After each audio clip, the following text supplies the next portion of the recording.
Hey Gear Seekers, I'm Nick. It's back, ladies and gents. Hopefully this is the last part in this whole water-cooled saga. We'll see what happens. But yeah, my motherboard's back from RMA. Let's open it up. And they usually have a RMA note in here. And let's read what it says, right? And it says, reason, C03 component bad. Now, this doesn't actually say a whole lot, but I did speak to Gigabyte and they told me exactly what the issue was. Ready? PWM controller was cooked. It was dead. You kicked the bucket.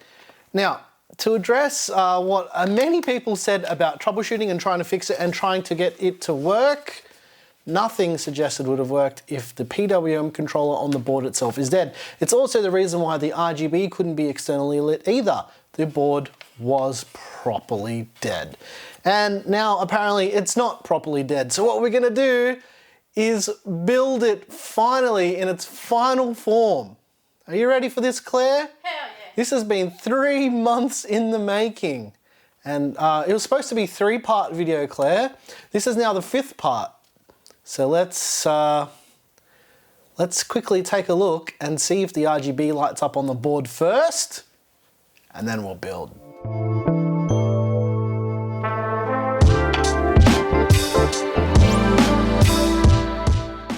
All right, ladies and gents, are you ready for this moment of truth? Because this is me pulling it out for the first time as well. I haven't tested this yet. So if we can get the RGB to light up, sorry about the crinkling plastic. Yeah. This is actually a pretty easy test to do if you want to know if your board's dead, like properly dead. Plug in the RGB header, which is this one right here. Plug in the power bank. And we have RGB, so the board's not dead now. You probably saw the YouTube communities post that I put up. If you didn't, I basically tried to show that R2D2 was going to try and recover this motherboard, but yeah, he just couldn't do it. It didn't work the first time around, so there you go.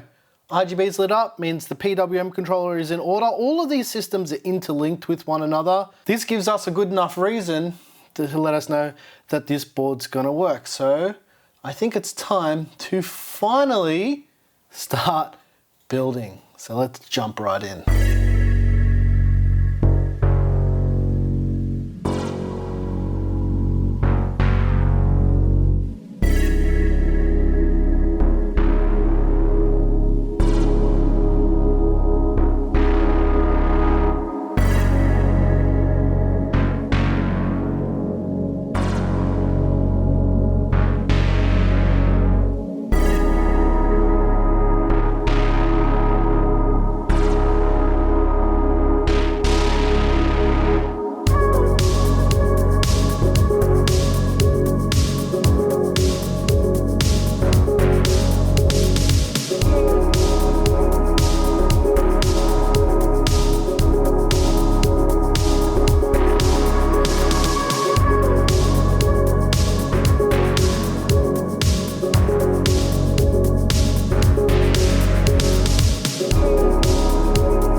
All right, ladies and gents, it's time for a moment of truth.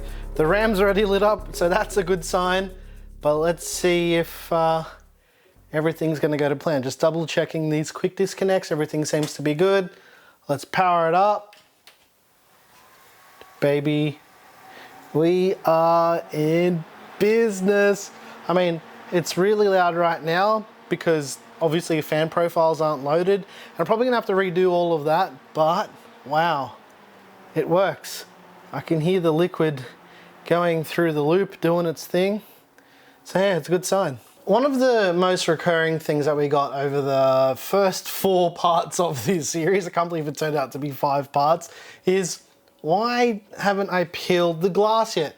Well, that's because it wasn't ready for its final reveal. But it's final reveal time. You guys ready? We're finally gonna visit our mates over at Corp for my own editing PC. Sorry, I'm really excited. This has been going on for like 3 months, and now to have it in its final form is just awesome to me. So let's do it. Oh.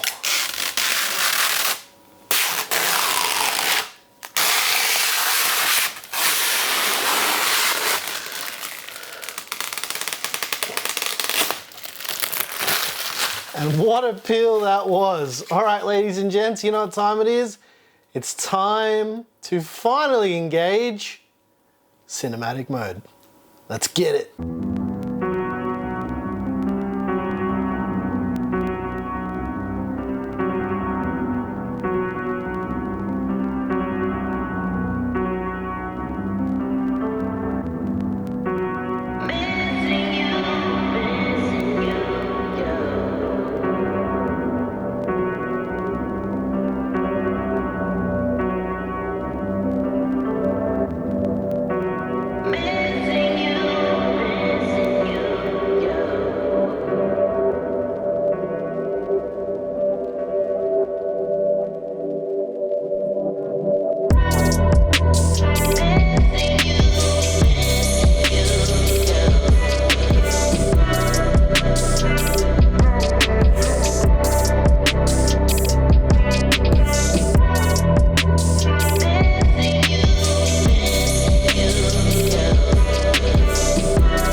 All right, ladies and gents, I hope you enjoyed the final part in my dream water-cooled editing PC series, although it actually dragged on for a lot longer than I thought it would. Now, just to note, there's a few things that changed from the original vision. I didn't end up water cooling the GPU.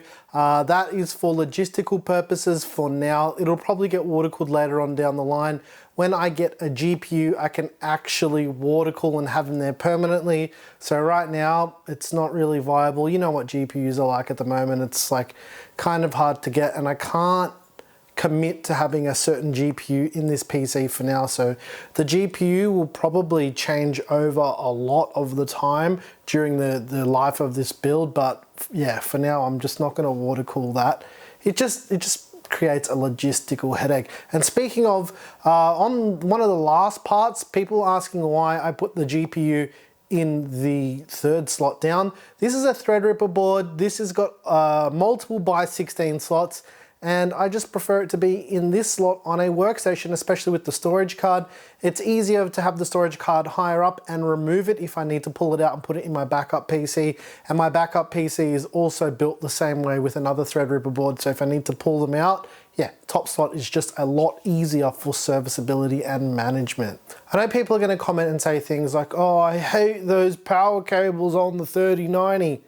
It literally doesn't matter. This computer sits under a desk.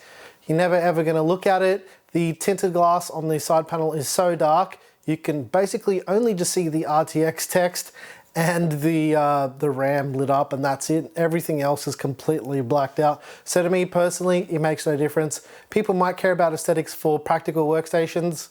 I really don't. I just wanted it to be functional, which is why, again, it's built like this with quick disconnects. If, like, for instance, when the motherboard originally died, you saw how easy it was. I'll put that in the top right-hand corner right now for those who haven't seen it, but you can see how easy it was to pull the motherboard out, pull the water block off, and basically service the PC. Now, to the biggest thing that people want to know about, the thermals. Check them out, they're on screen right now.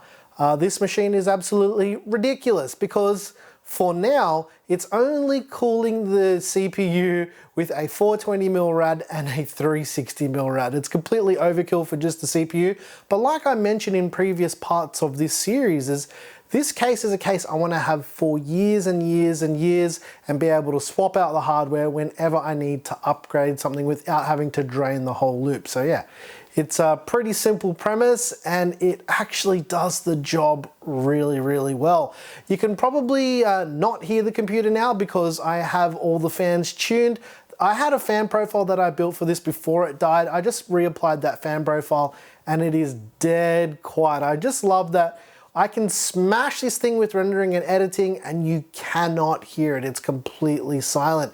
The only thing you can hear is some bubbles in the loop. There, like I've mentioned in part 3, you're never ever going to get rid of all the bubbles in a loop like this, especially with the design. Now there's a playlist in the description if you want to see all of the parts so you can see how we got to this point, which is the point where it's finally finished.